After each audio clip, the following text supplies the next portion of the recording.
وأشهد أن لا إله إلا الله وحده لا شريك له وأشهد أن محمدا عبده ورسوله أما بعد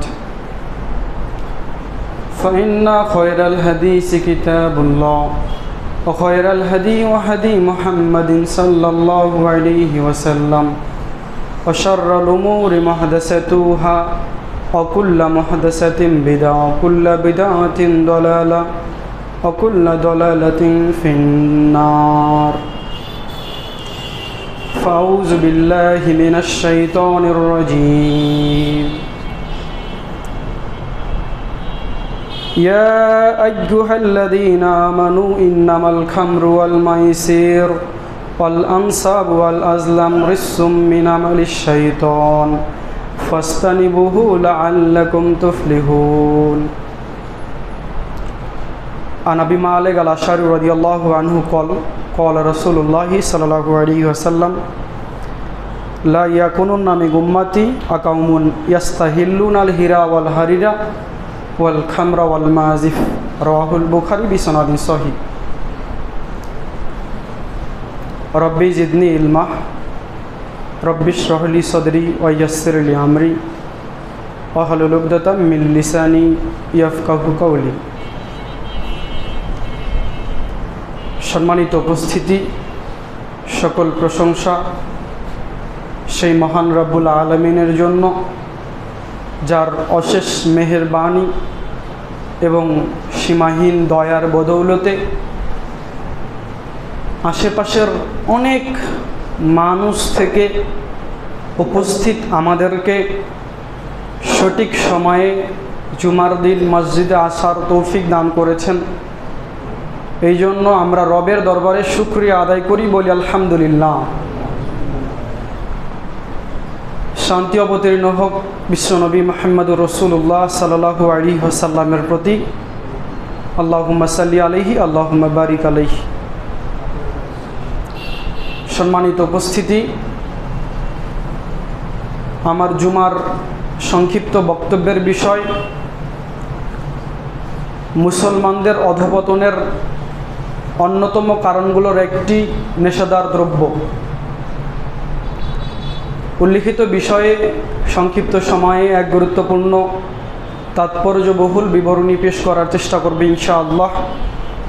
ওমা তাওফিক ইল্লা বিল্লাহ আলাইহি তাওয়াক্কালতু ওয়া ইলাইহি উনীব। সম্মানিত উপস্থিতি, ইহুদি খ্রিস্টান চায় যে পৃথিবী থেকে মুসলমান ধ্বংস হয়ে যাক। তারা চায় মুসলমানকে পায়ের নিচে রাখতে পারলেই তারা সমগ্র পৃথিবীতে রাজত্ব করতে পারবে। ইহুদি খ্রিস্টানের সবচেয়ে বড় গলার কাটা হলো মুসলমান। তো মুসলমানকে কিভাবে ধ্বংস করে দেওয়া যায়, এই জন্য তারা দিন রাত গবেষণায় পড়ে আছে যে মুসলমানদেরকে কিভাবে ধ্বংস করা যায়। তো তারা যে যে বিষয়গুলো দিয়ে মুসলমানদেরকে ধ্বংস করে তার একটি হলো নেশাদার দ্রব্য। নেশাদার দ্রব্য এমন একটি বস্তু যা পান করলে, সেবন করলে মানুষের বিবেক আচ্ছাদিত হয়ে যায়, মানুষের বিবেক নষ্ট হয়ে যায়, মানুষের হিতাহিত বোধ থাকে না, হিতাহিত জ্ঞান থাকে না। নেশাদার দ্রব্য এমন একটি পাপ যার পরকালীন শাস্তি আছে এবং দুনিয়াবি শাস্তিও রয়েছে। মুহাম্মদ সাল্লাল্লাহু আলাইহি ওয়াসাল্লামের যুগে, সে সময় তিনি বেঁচে থাকা অবস্থায় যারা নেশাদার দ্রব্য পান করত তাদেরকে 40 লাঠি করে পিটানো হতো। এরপর উমর রাদিয়াল্লাহু আনহুর যুগে, খেলাফতের সময়, যখন নেশাদার দ্রব্য পানকারীর সংখ্যা বেড়ে যায়, তিনি 80 লাঠি করে পিটাতেন। এর পরকালীন শাস্তির ব্যাপারে আমরা বক্তব্যের গতিতে আলোচনা করব ইনশাআল্লাহ। তো নেশাদার দ্রব্য এমন একটা বিষয় যার দুনিয়াবি শাস্তি আছে। যে একদিন নেশাদার দ্রব্য পান করবে, আল্লাহ সুবহানাহু ওয়া তাআলা তাকে 40 দিন কবুল করবেন না। তাহলে আজকে সকালবেলা যে সিগারেট খেয়ে মসজিদে এসেছেন, তাকে আল্লাহ সুবহানাহু ওয়া তাআলা 40 দিন কবুল করবেন না যদি তাওবা না করে। আর নেশাদার দ্রব্য বা মদ যে কোনো নির্দিষ্ট জিনিসের নাম নয়। রাসূল সাল্লাল্লাহু আলাইহি ওয়াসাল্লাম বলছেন, জাবের ইবনে আব্দুল্লাহ রাদিয়াল্লাহু আনহু বলেন, রাসূল সাল্লাল্লাহু আলাইহি ওয়াসাল্লাম বলেছেন, মা আসকারা কাসিরুহু ফাকালিলুহু হারাম। যার বেশি পরিমাণ খেলে বিবেকের ক্ষতি হয় তার একটা কণাও হারাম। তার মানে যে হুজুর আপনাকে বলে যে জর্দা খেলে পাপ হয় না, মাকরু, আমি হুজুরকে বলছি, হুজুর জর্দা কেন? একটু সেন্ট হওয়ার জন্য খাই। তো হুজুর যে বলছে সেন্ট হওয়ার জন্য খায়, হুজুরকে এবার 2 কৌটা 3 কৌটা জর্দা একবারে খাওয়াই দেন, দেখি হুজুরকে মাথা ঠিক থাকবে? যদি হুজুরের মাথা ঠিক না থাকে তাহলে জর্দার একটা কণাও হারাম। সম্মানিত উপস্থিতি, নেশাদার দ্রব্য হচ্ছে সকল পাপের মূল, সকল পাপের মা, সকল পাপের মাথা। কেউ যদি একদিন নেশাদার দ্রব্য পান করে নেয় তাহলে বাড়িতে গিয়ে কোনটা তার স্ত্রী, কোনটা তার মেয়ে, কোনটা তার বোন, কোনটা তার মা, সে বাদ বিচার করতে পারবে না। সে যে কোনো কারোর সাথে জেনা করতে পারবে। একজন যুবক নেশাদার দ্রব্য পান করার পর তার বাপকে নিজ হাতে মেরে ফেলতে পারবে। এটা নেশাদার দ্রব্যের ইফেক্ট। এই জন্য তো রাসূল সাল্লাল্লাহু আলাইহি ওয়াসাল্লাম বলছেন, নেশাদার দ্রব্য হচ্ছে সকল পাপের মাথা। মানে নেশাদার দ্রব্য পান করলে পৃথিবীর সব পাপ সহজ হয়ে যায়। কেউ যদি নেশাদার দ্রব্য পান করে তাহলে সে তার ভাইকে নিজের হাতে জবেহ করতে পারে, এর নাম নেশাদার দ্রব্য।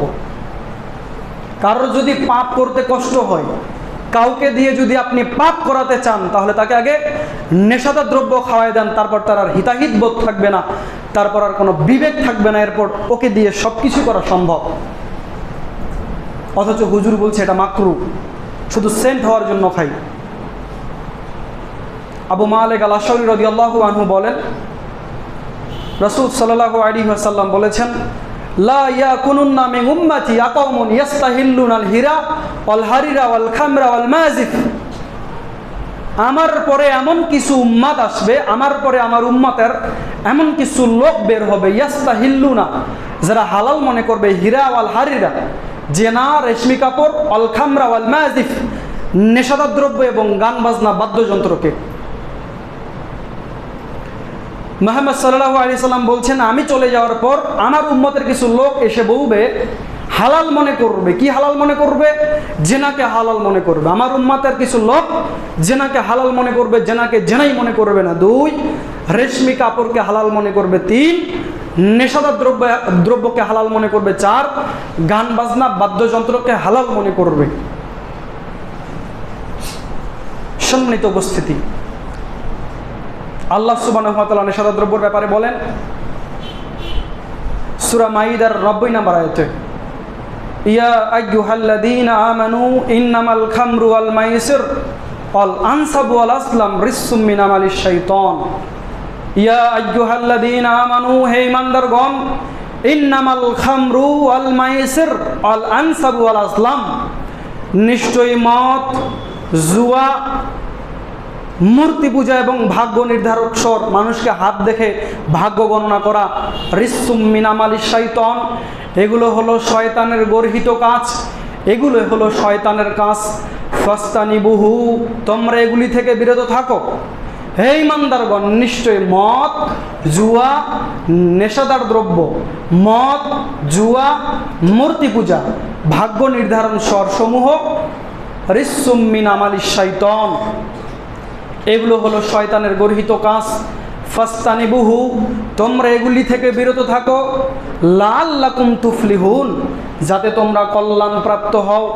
আল্লাহ সুবহানাহু ওয়া তাআলা মুমিনদেরকে বলছেন, যদি তোমরা মদ থেকে বেঁচে থাকো, যদি তোমরা জুয়া থেকে বেঁচে থাকো, যদি তোমরা মূর্তি পূজা থেকে বেঁচে থাকো, যদি তোমরা মানুষকে হাত দেখা, ভাগ্য নির্ধারক স্বর, টিয়া পাখি কোন কাগজটা তুললো এরপর আপনার ভাগ্যে কি উঠলো, এগুলো থেকে যদি বেঁচে থাকো, লাআল্লাকুম তুফলিহুন, তাহলে তোমরা সফল কাম, তাহলে তোমরা কল্যাণ প্রাপ্ত হবে। 91 নম্বর আয়াত আল্লাহ সুবহানাহু ওয়া তাআলা বলছেন, ইন্নামা ইউরিদুশ শাইতান, নিশ্চয়ই শয়তান চায়, আইয়ুকিয়া বাইনাকুম আদা ওয়াল বাগদা, আইয়ুকিয়া বাইনাকুম, তোমাদের মধ্যে সৃষ্টি করতে, আদাওয়া ওয়াল বাগদা, হিংসা বিদ্বেষ শত্রুতা। নিশ্চয়ই শয়তান মানুষের মধ্যে, ওর মধ্যে, বাপ ছেলের মধ্যে, ভাই ভাইয়ের মধ্যে, প্রতিবেশী প্রতিবেশীর মধ্যে নিশ্চয়ই শয়তান সৃষ্টি করতে চায়। আদাওয়া ওয়াল বাগদা ফিল খামরি ওয়াল মাইসির, মদ এবং জুয়া দ্বারা। আল্লাহ সুবহানাহু ওয়া তাআলা বলছেন নিশ্চয়ই শয়তান চায়, শয়তান যে ভাইয়ে ভাইয়ে শত্রুতা লাগায়, শয়তান যে মানুষে মানুষে হিংসা বিদ্বেষ সৃষ্টি করে, এর মাধ্যম হলো ফিল খামরি ওয়াল মাইসির, মদ ও জুয়া দিয়ে। মদ ও জুয়া যদি সমাজে চলে, ওই সমাজে কখনো শান্তি শৃঙ্খলা নেমে আসবে না, ওই সমাজে কখনো শান্তি শৃঙ্খলা বিরাজ থাকবে না। কেন? কারণ শয়তানের অস্ত্র হলো এই দুইটা, ফিল খামরি ওয়াল মাইসির, মদ ও জুয়া দিয়ে। আইয়ুকিয়া বাইনাকুম, শয়তান তোমাদের মধ্যে সৃষ্টি করতে চায়।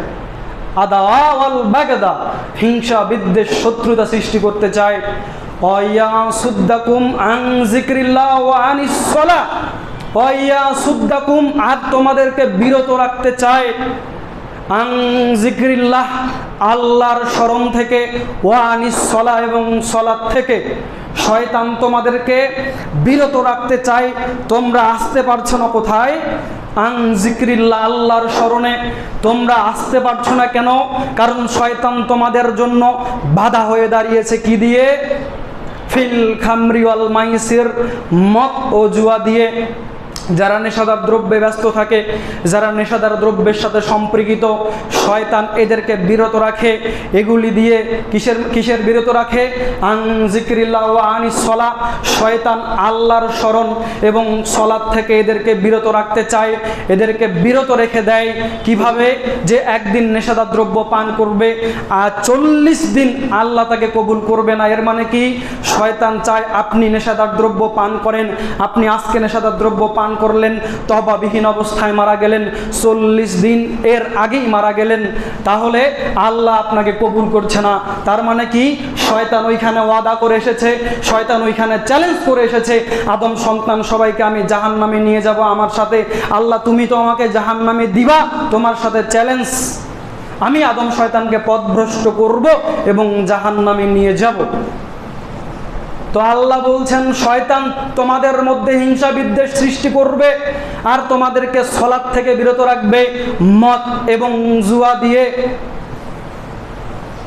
ফাহাল আনতুম মুনতাহুন, তাহলে কি তোমরা বিরত থাকবে? এত কিছু বোঝার পরও কি তোমরা বিরত থাকবে? তোমরা তো বুঝতেই পারছো শয়তান চাচ্ছে তোমাদেরকে বিরত রাখতে। এরপর আল্লাহ প্রশ্ন করছেন ফাহাল আনতুম মুনতাহুন, তাহলে কি তোমরা বিরত থাকবে? শয়তান চাচ্ছে তো কি, তাহলে কি তোমরা বিরত থাকবে? তোমরা যদি তওবা করে নাও আমি তো মাফ করে দিব। সম্মানিত উপস্থিতি, আবু হুরায়রা রাদিয়াল্লাহু আনহু বলেন রাসূল সাল্লাল্লাহু আলাইহি ওয়াসাল্লাম বলেছেন আস-সালাতুল খামস আল জুমাতু ইলাল জুমা ওয়ার রমাদানু ইলার রমাদান মুকিফফারাতুন লাম্মা বাইনাহুন্না ইজাস্তুনিবাল কাবাইর। মুহাম্মদ সাল্লাল্লাহু আলাইহি ওয়াসাল্লাম বলছেন 5 ওয়াক্ত সালাত হলো আল জুমাতু ইলাল জুমা, এক জুমা হতে আরেক জুমা, আর রমাদানু ইলার রমাদান, এক রমাদান হতে আরেক রমাদান, মুকিফফারাতুন লাম্মা বাইনাহুন্না, এর মাঝামাঝিতে যা পাপ হয় তা এমনি এমনি মাফ হয়ে যায়। সুবহানাল্লাহ। ইজাস্তুনিবাল কাবাইর, তবে কাবিরা গুনাহ ব্যতীত। কেন?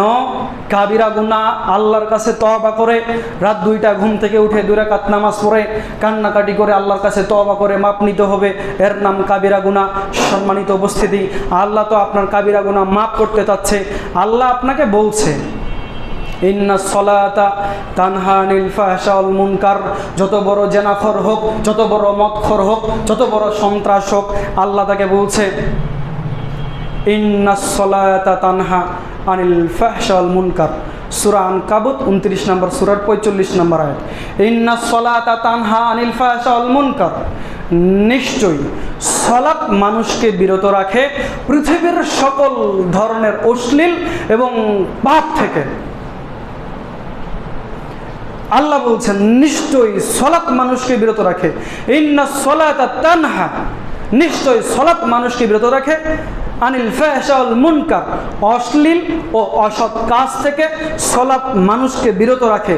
তার মানে কেউ একজন সালাত আদায় করলে, 5 ওয়াক্ত সালাত জামাতের সাথে আদায় করলে, সে যদিও নেশাখোর হয় সে আস্তে আস্তে নেশাকে বাদ দিয়ে দিবে, যদিও সে নেশাখোর হয় সে আস্তে আস্তে নেশা থেকে বাদ চলে আসবে, যদিও সে নেশাখোর হয় এক সময় আল্লাহ তাকে তার দিকে ঘুরিয়ে নেবে।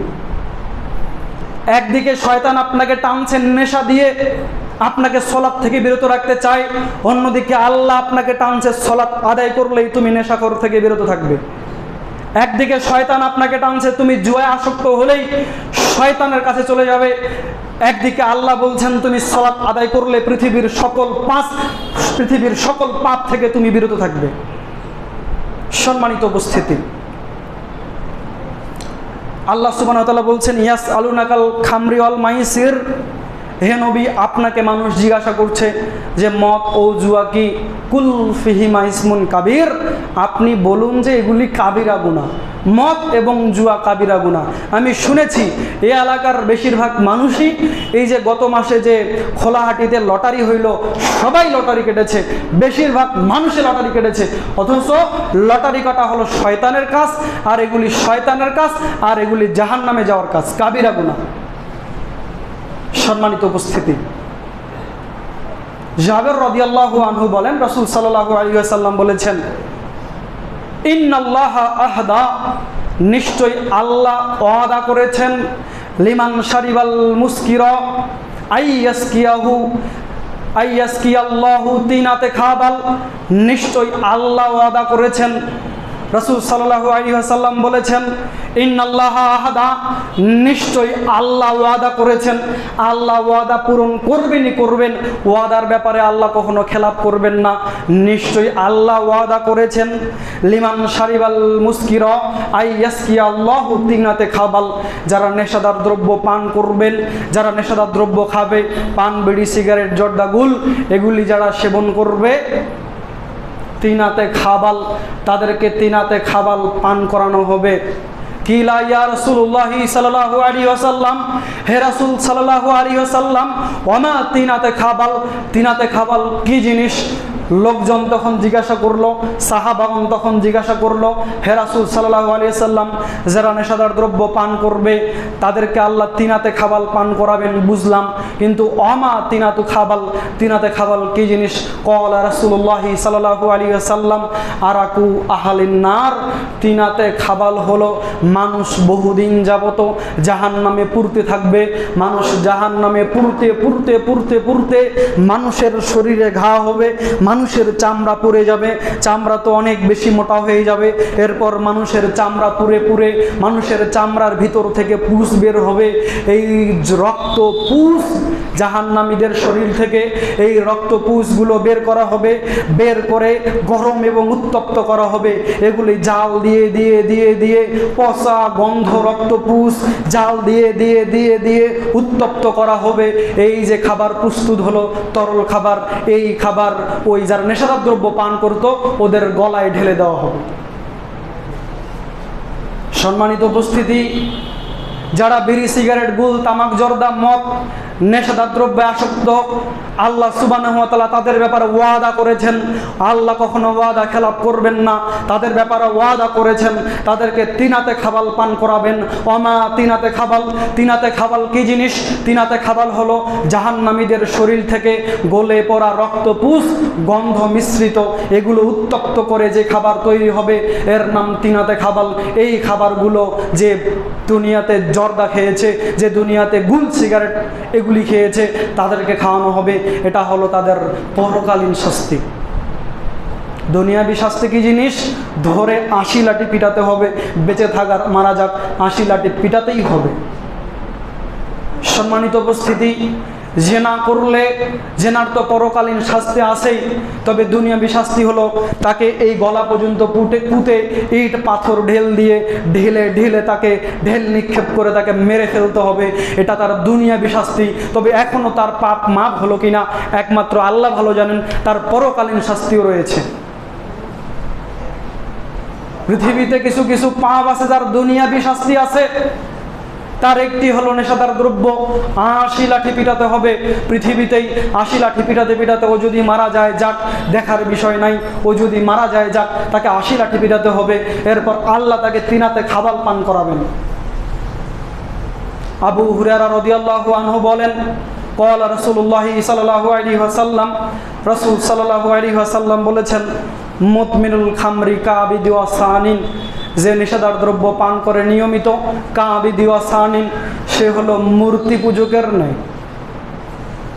মুদমিনুল খামরি কাবিদি ওয়া সানিন, যে নিয়মিত নেশাদার দ্রব্য পান করে সে হলো মূর্তি পূজকের ন্যায়। এই যে এইখানে গমিরায় মূর্তি পূজা করলে যে পাপ হয়, যারা মূর্তি পূজা করে আল্লাহর কাছে তারা যেমন, যে জর্দা খায় সে তেমন, যে এই মূর্তি পূজা করে আল্লাহর কাছে সে যেমন, যে বিড়ি সিগারেট খায় সে তেমন। মুহাম্মদ সাল্লাল্লাহু আলাইহি ওয়াসাল্লাম বলছেন, মুদমিনুল খামরি কাবিদি ওয়া সানিন, যে নিয়মিত নেশাদার দ্রব্য পান করে, খায়, সেবন করে, সে হলো মূর্তি পূজকের ন্যায় অপরাধী। মূর্তি পূজারীর যে শাস্তি হবে, এই নেশাদার দ্রব্য পানকারীর সেই শাস্তি হবে। এই মূর্তি পূজকের বাড়িতে যেমন আপনি খান না, যে মদ পান বিড়ি সিগারেট খায়, তার বাড়িতে খাওয়া যাবে না। আপনি তাকে ঘৃণা করেন, এই যে লোকটা মূর্তি পূজা করে, মাটির মূর্তি বানিয়ে তাকে আবার সিজদা করে, এর পূজা করে, আর আপনি এত সহজ করে নিলেন যে লোকটা জর্দা খায় তার সাথে সম্পর্ক রাখি। আপনি এত সহজ করে নিলেন। আল্লাহ সুবহানাহু ওয়া তাআলা এদেরকে মুশরিক বলছে। কাদেরকে? যারা নিয়মিত নেশাদার দ্রব্য পান করেন তারা হলো মূর্তি পূজকের ন্যায়, মানে এরা মুশরিকের ন্যায়। তাহলে একজন মুশরিকের সাথে যদি আপনার সম্পর্ক না থাকতে পারে, তাহলে একজন নেশাদার দ্রব্য পান করে তার সাথে কিভাবে আপনার সম্পর্ক থাকতে পারে? মা ও বোনকে অনুরোধ করছি, আপনি আপনার স্বামীকে আজকেই বুঝান। যদি আপনার স্বামী বিড়ি সিগারেট গুল জর্দা তামাক না ছেড়ে দেয়, সংসার ছেড়ে খোলা তালাক দিয়ে চলে যান। আগে বুঝান, পরে তালাক দেন। তালাক দেওয়াই লাগবে কেন? আপনার স্বামী একজন মূর্তি পূজকের ন্যায় অপরাধী। মূর্তি পূজা করলে যে পাপ হয়, নেশাদার দ্রব্য পান করলে সে পাপ হয়। একদিন বিড়ি সিগারেট তামাক জর্দা গুল সেবন করলে আল্লাহ তাকে 40 দিন কবুল করে না, আর আপনি প্রত্যেক রাতেই তার সাথে বিছানায় শুয়ে থাকেন। আপনার লজ্জা হয় না? আপনার তো হায়া হওয়া উচিত। আপনার স্বামীর মুখে সিগারেটের গন্ধ, কিভাবে তাকে ভালোবাসতে পারেন? আগে তাকে বুঝান, পরামর্শ দেন। না বুঝলে খোলা তালাক দিয়ে চলে যান। কেন? আপনার স্বামী হলো মূর্তি পূজকের ন্যায় অপরাধী। আবু দারদা রাদিয়াল্লাহু আনহু বলেন, ক্বালা রাসূলুল্লাহ সাল্লাল্লাহু আলাইহি ওয়াসাল্লাম, রাসূল সাল্লাল্লাহু আলাইহি ওয়াসাল্লাম বলেছেন, লা ইয়াদখুলুল জান্নাতা মুদমিনুল খামর, যে নিয়মিত নেশাদার দ্রব্য পান করবে, লা ইয়াদখুলুল জান্নাতা, সে জান্নাতে প্রবেশ করতে পারবে না। যে নিয়মিত নেশাদার দ্রব্য পান করবে সে জান্নাতে প্রবেশ করতে পারবে না। আম্মার ইবনে ইয়াসির রাদিয়াল্লাহু আনহু বলেন, ক্বালা রাসূলুল্লাহ সাল্লাল্লাহু আলাইহি ওয়াসাল্লাম, রাসূল সাল্লাল্লাহু আলাইহি ওয়াসাল্লাম বলেছেন, সালাসাতুন লা ইয়াদখুলুল জান্নাতা আবাদা, সালাসাতুন লা ইয়াদখুলুল জান্নাতা আবাদা, 3 ধরনের ব্যক্তি কখনো জান্নাতে যাবে না। সালাসাতুন লা ইয়াদখুলুল জান্নাতা, এই পর্যন্ত বললেও বোঝা যাইতো, আবাদা কখনো না, নেভার। সালাসাতুন লা ইয়াদখুলুল জান্নাতা, 3 ধরনের ব্যক্তি জান্নাতে যাবে না। অতিরিক্ত শব্দ হচ্ছে আবাদা, কখনো না। কখনো আল্লাহ মাফ করে আপনাকে জান্নাতে দিবে এরকম কোনো চান্সই নেই। আবাদা, কখনো যাবে না, চিরস্থায়ী জাহান্নামে। 1, আদ-দায়ুস। দায়ুসকে আপনি, কেন আপনি? আপনি 5 ওয়াক্ত সালাত আদায় করেন জামাতের সাথে, সালাত আদায় করে কপাল কালো করে ফেলেছেন, 2 বার হজ করেছেন, 4 থেকে 5 বার উমরা করেছেন, অনেক টাকা দান করেন, ভালো মানুষ, মানুষকে দেখলে সালাম দেন, মানুষকে খাওয়ান, অনেক ভালো মানুষ। কিন্তু আপনার মেয়ে যে ল্যাংটায় কলেজে যায়, এটার কি হবে? আপনার মেয়ে যে বেপরদায় ঘুরে, এই জন্য আপনি দায়ুস।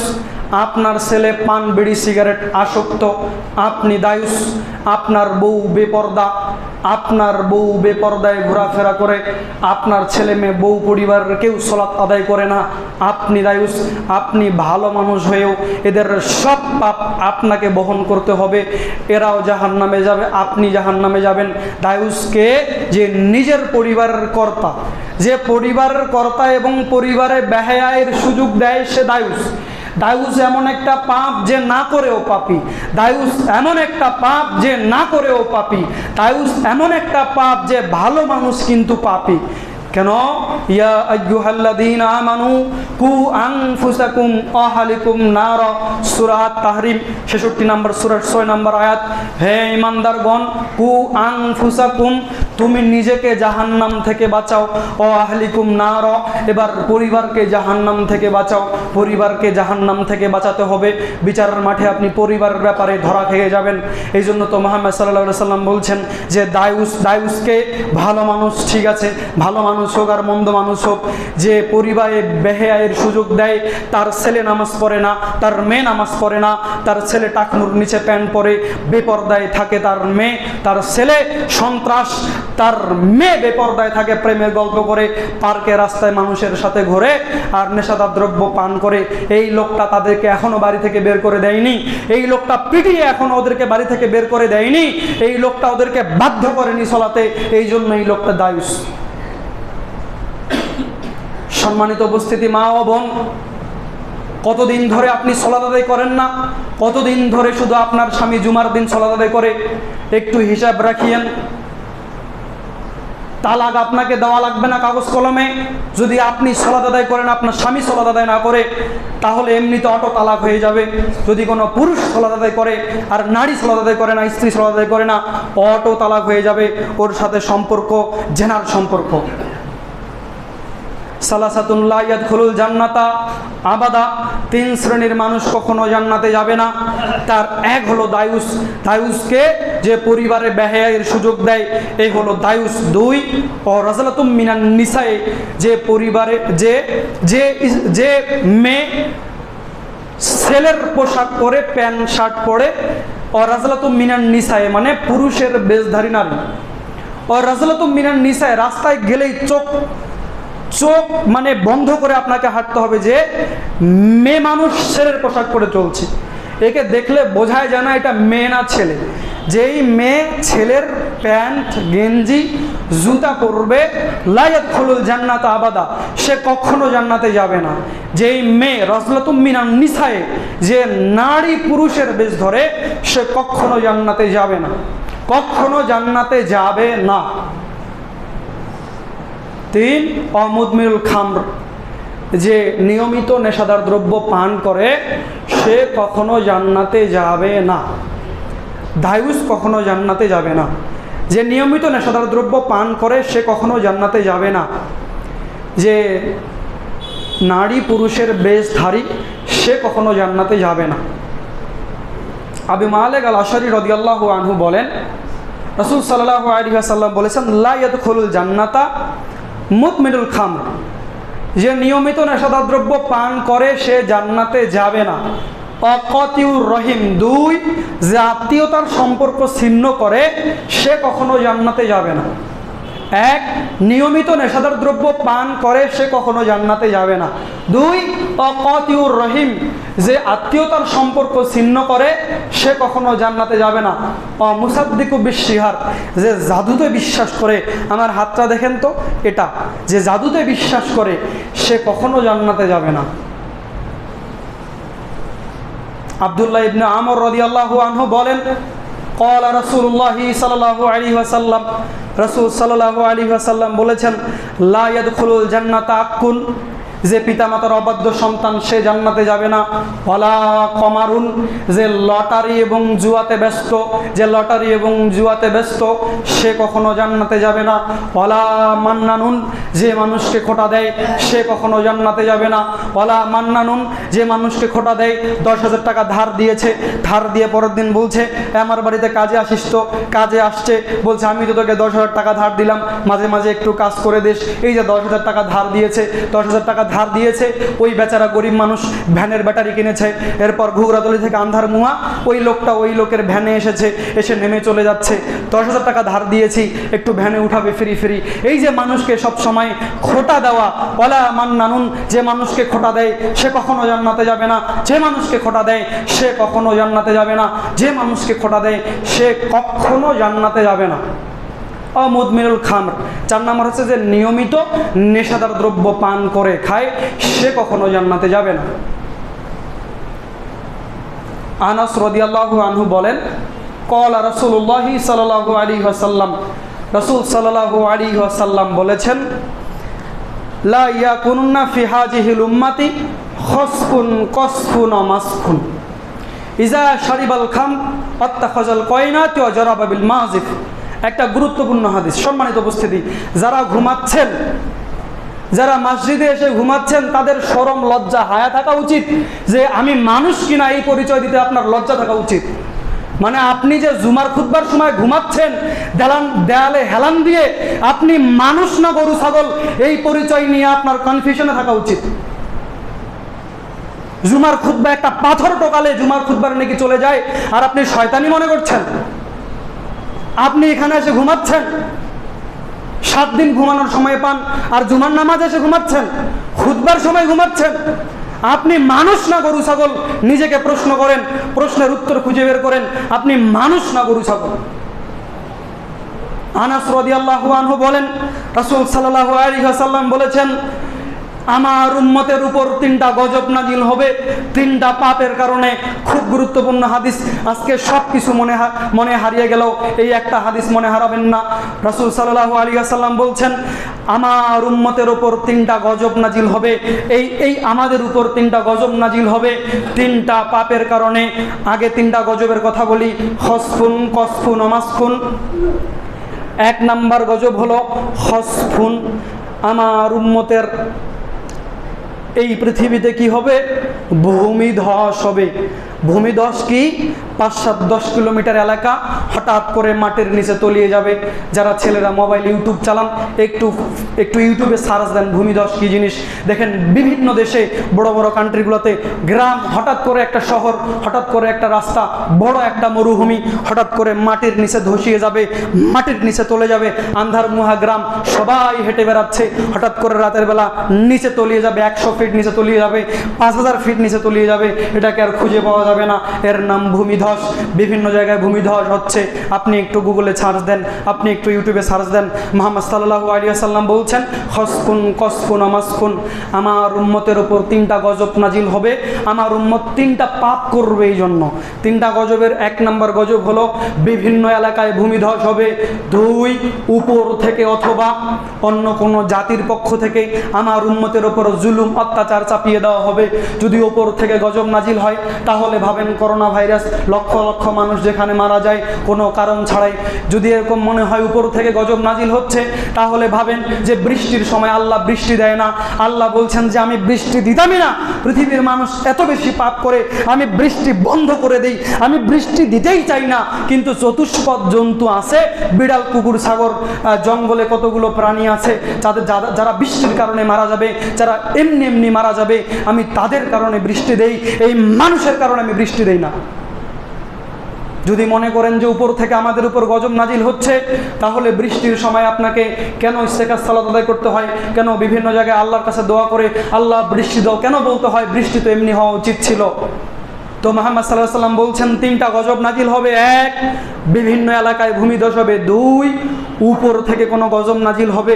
যদি উপর থেকে গজব নাজিল হয়, তাহলে ভাবেন এই গজব হলো এগুলো। বৃষ্টির সময় বৃষ্টি নাই, আর যে গরমের সময়, গ্রীষ্মকালে প্রচণ্ড গরম, প্রচণ্ড তাপমাত্রা। বাংলাদেশে গ্রীষ্মকালের জন্য প্রচণ্ড তাপদাহের কারণে স্কুল কলেজ বন্ধ রাখা লাগে। তাহলে চিন্তা করেন 10 বছর পর তাপমাত্রার কি হবে? স্কুল তো চালানোই যাবে না। পৃথিবী কোন দিকে যাচ্ছে একটু চিন্তা করেন। যদি উপর থেকে গজব নাজিল হয় এটা, আর যদি অন্য কোনো জাতির পক্ষ থেকে আমার উম্মতের ওপর গজব নাজিল হয়, তাহলে চিন্তা করেন ফিলিস্তিনে মুসলমান ভাইদেরকে কচু কাটা করতেছে কারা? ইহুদি খ্রিস্টানকে মুসলমানের ওপর আল্লাহ চাপিয়ে দিয়েছে। এই মুসলমানের পাপের কারণে আল্লাহ ইহুদি খ্রিস্টানকে মুসলমানের ওপর চাপিয়ে দেওয়া হয়েছে। বাংলাদেশে ডক্টর জাকির নায়েক আসার কথা 28 তারিখে, কেন আসতে পারছে না? ইন্ডিয়া পরোক্ষভাবে হোক প্রত্যক্ষভাবে হোক বাংলাদেশকে চাপিয়ে রেখেছে। একটা কথা বললেই বম মেরে উড়িয়ে দিব। কেন আপনার উপর হিন্দু, কেন আপনার উপর মোদি মাথা খাড়া করে বসে আছে?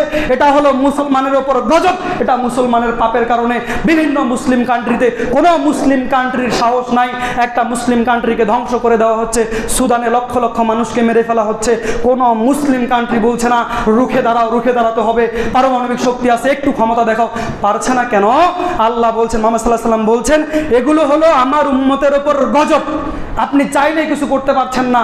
আপনি যতই মিছিল মিটিং আর সমাবেশ করেন, ফেসবুকে আপনি যতই পোস্ট দেন যে ইসকনের বিরুদ্ধে আমরা লড়ছি, ইসকন একটা বিশাল সাম্রাজ্য নিয়ে, ইসকন একটা বিশাল শক্তি নিয়ে মুসলমানকে শেষ করার জন্য নেমেছে, এটা হলো আমার উম্মতের উপর গজব আর তাদের পাপের কারণে। কেন আজকে আপনাকে ইসকন ধরে নিয়ে যাচ্ছে? আমি আজকে এই কথা বলছি, কালকে আমাকে ইসকন গায়েব করে দিবে, এ কথাই সত্য। আমি আজকে আপনাকে বলছি ইসকন একটা শক্তি, ইসকন একটা বেজাতি, মোদি একটা শক্তি, হিন্দু একটা শক্তি, তারা মুসলমানের ওপর চাপিয়ে বসে আছে। আপনার এখানে মুসলমান নির্যাতিত হচ্ছে, হিন্দু না। মাত্র 7-8% হিন্দু, তাদেরকে আমরা কিছুই করছি না, অথচ তারা মিথ্যা প্রচার করছে বাইরে যে এখানে সংখ্যালঘু, এখানে যারা সংখ্যালঘু তাদের উপর নির্যাতন করা হচ্ছে না। এখানে মুসলমান নির্যাতিত হচ্ছে, মুসলমানের মেয়েরা অপহরণ হচ্ছে, মুসলমানের ছেলেরা অপহরণ হচ্ছে, তাদের কোনো বিচার নাই। আর হিন্দুরা মিথ্যা মিথ্যা সাজিয়ে বাইরের নেটওয়ার্কে ছড়িয়ে দিচ্ছে, মানুষকে বহির্বিশ্বে দেখাচ্ছে, জাতিসংঘকে উপস্থাপন করছে যে বাংলাদেশে সংখ্যালঘু নির্যাতিত হচ্ছে না। কখনোই না, আমরা নির্যাতিত হচ্ছি। কেন ডক্টর জাকির নায়েককে বাংলাদেশে আসতে হবে না? কেন হচ্ছে না? এটা মোদির চাপের কারণে। আপনি যতই বলেন যে না মোদির কোনো হাত নাই, তারা চাপিয়ে দিচ্ছে না, আসতে দেওয়া যাবে না।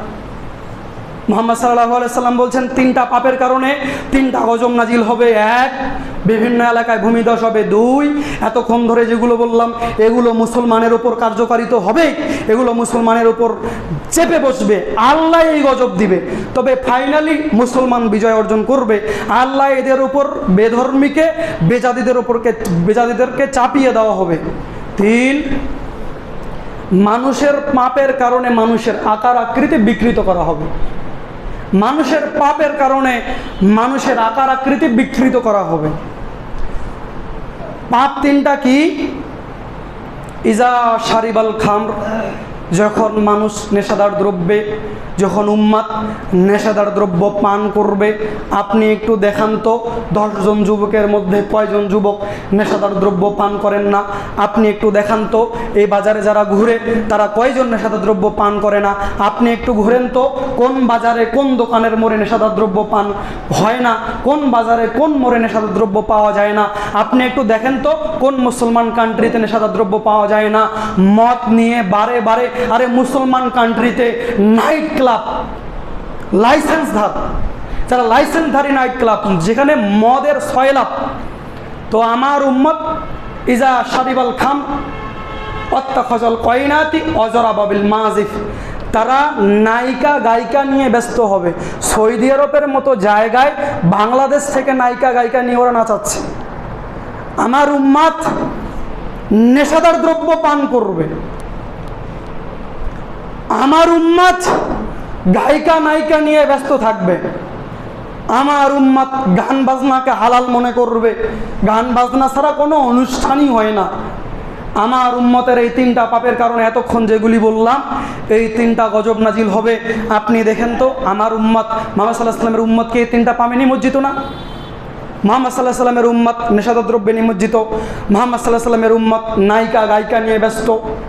ধর্মমন্ত্রীকে হিন্দুর মন্দিরে গিয়ে বসে থাকতে হয়, আর সামনে নগ্ন মেন আছে, এ নাকি ধর্মমন্ত্রী। ধর্মমন্ত্রীকে যদি সামনে বসে নায়িকার নাচ দেখতে হয়, তাহলে এ জাতির অবস্থা কি? তাহলে এ জাতির ওপর তো গজব নাজিল হবেই হবে। ধর্মমন্ত্রীকে যদি মেয়ের নাচ অনলাইনে সরাসরি দেখতে হয়, বসে দেখতে হয়, সরকারি রাষ্ট্রীয়ভাবে বসে দেখতে হয়, তাহলে এ দেশের ওপর গজব নাজিল হবে না তো কোন দেশের ওপর গজব নাজিল হবে? সম্মানিত উপস্থিতি, গান বাজনায় ব্যস্ত থাকবে। এই 3টা পাপের কারণে উপরিক্ত 3টা গজব নাজিল হবে। 3 নাম্বার শাস্তি হলো আকার আকৃতি বিকৃত করা হবে।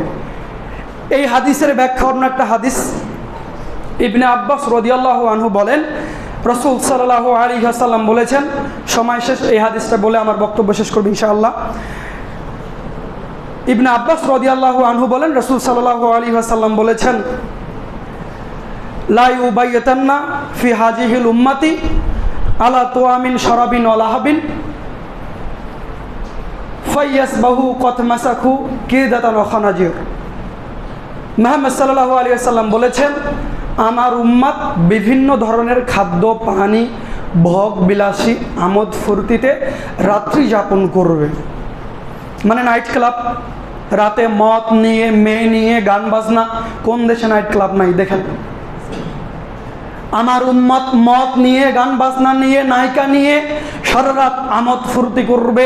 ফাইয়াসবাহু কত মাসাখু কিরদাতান ওয়া খানাজির, আর তারা সকালে হয়ে যাবে বানর, সকালে হয়ে যাবে শূকর। দাউদ আলাইহিস সালাতু ওয়াস সালাম সুন্দর তাওরাত জাবুর তেলাওয়াত করতেন। তার বানি ইসরাইলের কিছু লোক কি করতো, সমুদ্রে মাছ চলে আসতো, মানে তেলাওয়াত শোনার জন্য মাছ পর্যন্ত চলে আসতো। তারা তখন ওই মাছগুলোকে ধরে মাছগুলোকে নিয়ে আসতো শনিবারের দিন। তো আল্লাহ বললেন যে এটা চলবে না, মাছ তো ধরা চলবে না শনিবারে মাছ ধরা নিষিদ্ধ।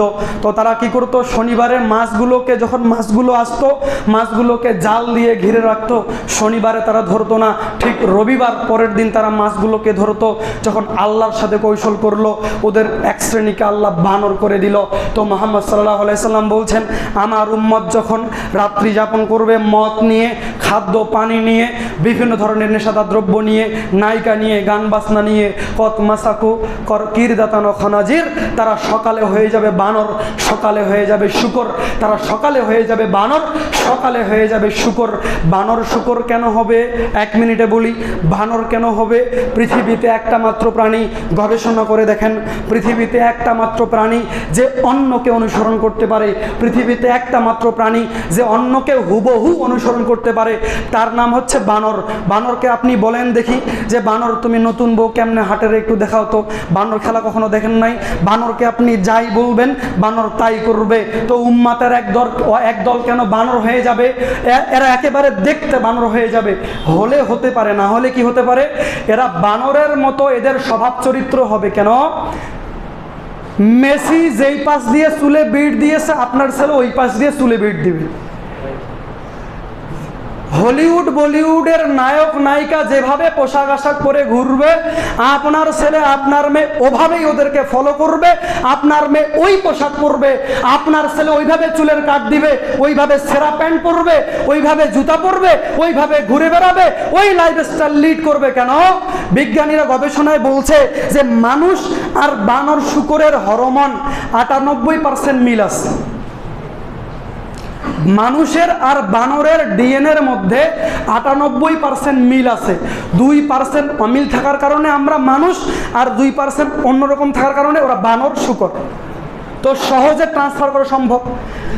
ইব্রাহিম আলাইহিস সালাতু ওয়াস সালামকে যদি আগুনে ফেলে দেওয়ার পর আগুন যদি নিভে যায়, মুসা আলাইহিস সালাতু ওয়াস সালাম সমুদ্রে যদি রাস্তা বের হয়ে যায়, আল্লাহ যদি এগুলি করতে পারে, তাহলে আপনার ডিএনএর মধ্যে 2% পরিবর্তন হতে পারে না? রাতারাতি হতে পারে না? সকালে 2% ডিএনএর মধ্যে পরিবর্তন হলেই শরীর দিয়ে লোম বের হবে, বানরের মতো আকার আকৃত হয়ে যাবে। হওয়া সম্ভব, হবেই হবে। এক শ্রেণীর মানুষ হবে যারা নেশাদার দ্রব্য পান করে খায়, নায়িকা নিয়ে ব্যস্ত থাকে, গান বাজনা শুনে, এরা সকালে হয়ে যাবে বানর।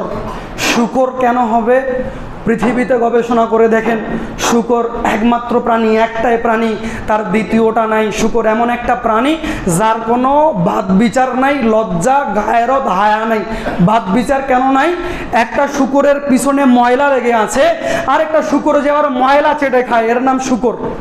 তো মানুষ উম্মাত কেন শূকর হবে? ও বুঝতে পারছে এটা ভোটের চাও, তাও খাবে। এমন কোন চায়ের দোকান ফ্রি থাকবে না যেখানে মুসলমান বসেনি, যেখানে মুসলমানের ছেলে বসেনি। কেন? ভোটের চা ফ্রি খাওয়ায়। এমন কোন মুসলমানের বাড়ি খুঁজে পাওয়া কঠিন যেই বাড়িতে এনজিও নাই, সুদ নাই। তো মুসলমান এই শূকর হয়ে যাবে, বাদ বিচার নাই। মুসলমান শূকর হয়ে যাবে যে বাদ বিচার করে না, যে হিসাবে করে না কি খাচ্ছে। শূকর এমন কোন জায়গা আছে ওখানে খাবে না?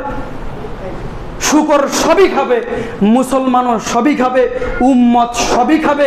আমার বক্তব্যের বিষয় ছিল মুসলমানদের অধঃপতনের অন্যতম কারণগুলোর একটি নেশাদার দ্রব্য। এই মুসলমানকে ধ্বংস করে দিতে হবে। ধ্বংস করে দেওয়ার জন্য ওরা বসে আছে, গবেষণায় আছে। যদি আমরা নেশাদার দ্রব্যকে প্রমোট করতে পারি তাহলে তো এরা শুকর হয়ে যাবে, তাহলে তো এরা বানর হয়ে যাবে, তাহলে তো এরা আমাদেরকে ফলো করবে, তাহলে তো এদের নারীদের কোনো ইজ্জত থাকবে না, এদের ছেলেদের কোনো আত্মসম্মান থাকবে না। আমরা বলবো বেটারা ফ্রি ফায়ার খেল, এরা ফ্রি ফায়ার খেলবে। আমরা বলবো বেটারা ক্যাসিনো খেল, এরা ক্যাসিনো খেলবে। ওই যে ওই সামনে একটা বাজার আছে, নতুন বাজার, ওইখানে একদিন বসে আছে, একদিন গল্প করছে 14-15 লক্ষ টাকা ক্যাসিনোতে শেষ করে দিয়েছে। আল্লাহর কসম, আপনি ক্যাসিনো খেলে 100 কোটি টাকা আজকে ইনকাম করলেও কালকে 200 কোটি টাকা আপনার ঋণ হবেই হবে। কারণ ওটা সিস্টেমটাই, ওটা সফটওয়্যারটাই ওইভাবে চালু করা। এমন কোনো গেম আপনি শোনেন নাই যে গেম খেলতে খেলতে সুসাইড করছে? মানে সফটওয়্যারের মাইন্ড সেট আপটা এমন তৈরি হয়ে আছে, এমনভাবে তৈরি করা আছে যে আপনি লাভ করবেন, লস করবেন, লাভ করবেন, লস করবেন। পরিশেষে আপনার মাইন্ড সেট আপকে এমনভাবে টেনে নিবে, আপনি একবারে সব বিক্রি করে লাগিয়ে দিবেন, ওইবারে সব শেষ। এর নাম ক্যাসিনো। তো ওরা গবেষণায় বসে আছে এই মুসলমানকে কিভাবে ধ্বংস করা যায়, কিভাবে এদের মধ্যে সুদ ঢুকিয়ে দেওয়া যায়। ওকে ক্যাসিনো খেলায় ব্যস্ত রাখো, যখন ওর বাড়িঘর সব চলে যাবে, এরপর ওই জমি বিক্রি করে, এরপরও লোন নিয়ে তারপর ক্যাসিনো খেলবে। ও লোন নিয়ে মদ খাবে। আপনার ছেলের মদ খাওয়ার টাকা নেই, ক্লাস 9-10-এ পরে ও কী করবে জানেন?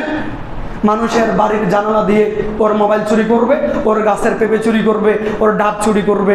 চোর হবে, পরে সন্ত্রাস হবে, পরে ডাকাত হবে। এরা কাটাকাটি করবে, এরা মারামারি করবে, এরা ধ্বংস হয়ে যাবে। এদেরকে ধ্বংস করে দেওয়া হবে।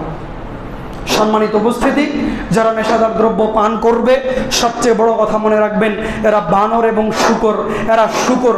শুকরের আরেকটা বৈশিষ্ট্য হলো এদের লজ্জাবোধ নাই, এদের আত্মমর্যাদা নাই, এদের হায়া নাই।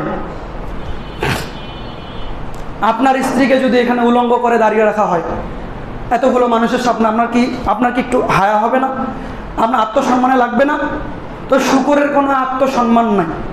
তার সামনে তার বউ বেটিকে অন্য একটা শুকর এসে জেনা করে যাবে, গায়ে লাগবে না, ওর কোনো হায়া নেই। তো যে নিয়মিত মদ খায়, যে নিয়মিত নেশাদার দ্রব্য পান করে শুনবেন, তার বউয়ের চরিত্র ঠিক নাই। যার বইয়ের চরিত্র ঠিক না, কারণ এই লোকের কোনো আত্মমর্যাদা নাই, এই লোকের কোনো পুরুষত্ব নাই, এই লোকের কোনো গায়রত নাই। তার স্ত্রী বেপরদায় ঘুরছে, নাকি তার মেয়ে ল্যাংটা হয়ে কলেজে যাচ্ছে, কার হাত ধরে ঘুরছে, এর শরীরে বাঁধবে না কেন? আর দায়ুস শব্দটি এসেছে দিয়াসা থেকে। দিয়াসা এমন একটা পদার্থ যেটা শুকরের রক্তে থাকে, দিয়াসা। আর যে নিয়মিত মদ খায় এর শরীরে একটা হরমোন তৈরি হয়, এর শরীরে একটা পদার্থের সৃষ্টি হয় যার নাম দিয়াসা। এর রক্ত আর শুকরের রক্তে এক। আল্লাহ সুবহানাহু ওয়া তাআলা আমাদেরকে বোঝার তৌফিক দান করুক, আল্লাহুম্মা আমিন।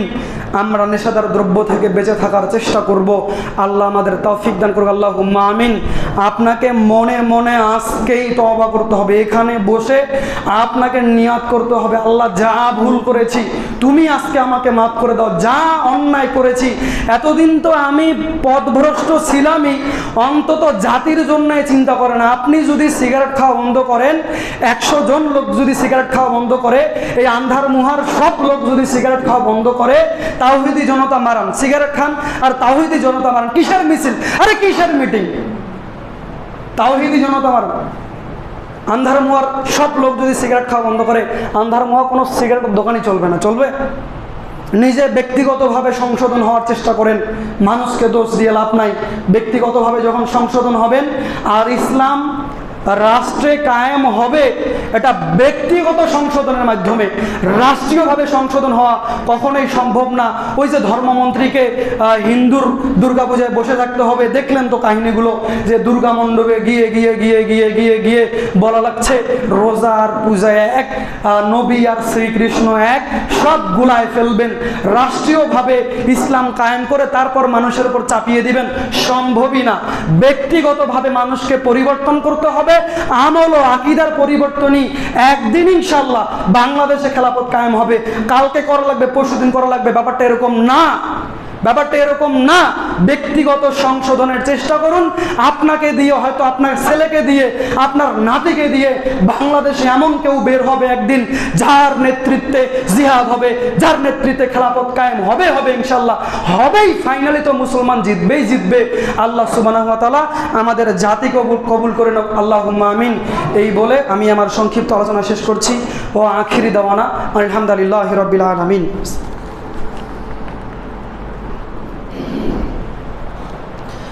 আলহামদুলিল্লাহি ওয়াহদাহু ওয়াসসালাতু ওয়াসসালামু আলা মান লা নাবিয়্যা বা'দা আম্মা বা'দ। আল্লাহুম্মা সাল্লি আলা মুহাম্মাদ ওয়া আলা আলি মুহাম্মাদ কামা সাল্লাইতা আলা ইব্রাহিম ওয়া আলা আলি ইব্রাহিম ইন্নাকা হামিদুম মাজিদ। আল্লাহুম্মা বারিক আলা মুহাম্মাদ ওয়া আলা আলি মুহাম্মাদ কামা বারাকতা আলা ইব্রাহিম ওয়া আলা আলি ইব্রাহিম ইন্নাকা হামিদুম মাজিদ।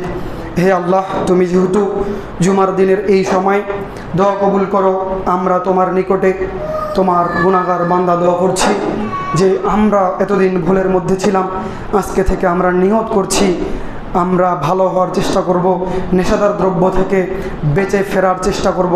তুমি আমাদের কবুল করে নাও, আল্লাহুম্মা আমিন।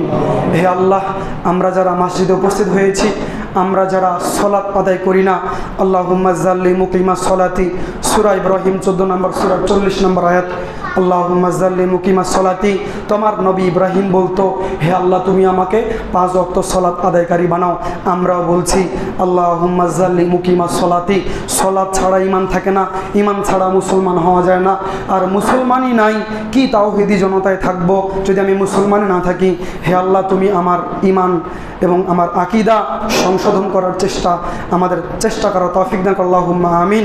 আল্লাহুম্মা জাল্লি মুকিমা সলাতি, আমাদের মধ্যে যারা অসুস্থ তাদেরকে তুমি সুস্থতা দান করো, আল্লাহুম্মা আমিন। আমাদের মা বোনদের মধ্যে যাদের মধ্যে পর্দার ঘাটতি আছে, দয়া করে মেহেরবানি করে তাদেরকে তুমি সঠিক বুঝ দান করো, হেদায়েত দান করো, আল্লাহুম্মা আমিন। এই দাবি, এই দাওয়া তোমার দরবারে রেখে আজকের মতো এখানে শেষ করছি। সুবহানাকা আল্লাহুম্মা ওয়া বিহামদিকা আশহাদু আল্লা ইলাহা ইল্লা আনতা আস্তাগফিরুকা ওয়া আতুবু ইলাইক। আসসালামু আলাইকুম ওয়া রাহমাতুল্লাহ।